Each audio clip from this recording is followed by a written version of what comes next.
dadolan ing sasijining wisata ing Banyuwangi. Ayo tebak wisata apa iki? Nah iku di Jawatan. Lokasine ana ing Desa Benculo, Kecamatan Curing, Kabupaten Banyuwangi. Lah iki tikete guys. Lungamu ning ngendi? Sadurunge taun 90-an, jawatan iki digunakake gawe panggonane kayu asil alas. Prene durung bisa nemoni.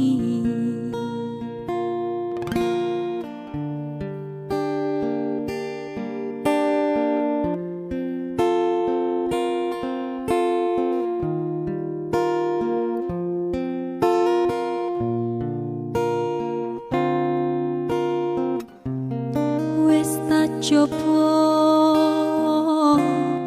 Iki lho rek, awak dhewe merono iso numpak dokar ngelilingi daerah wisatane.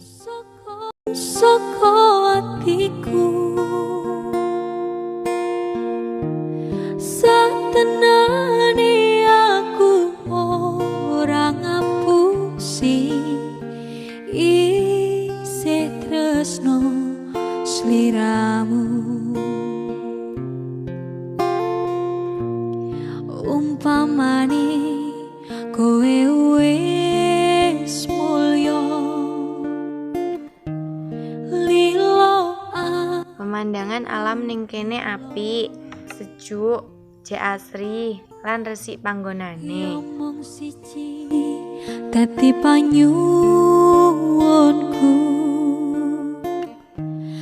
Aku pengen ketemu. Iki lho rek, enek grandong-grandongan gawe nambahi keindahan wisatane. Deping moto kanggo tombo kangen jroning dodo. Ning kene pisan ana panggonan kantine.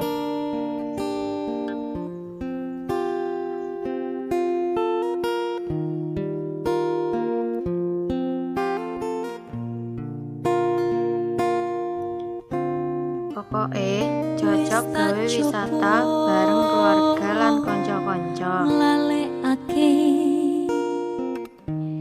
jenengmu Iki rek dina diresmikake wisata di Jawatan Benculo. aku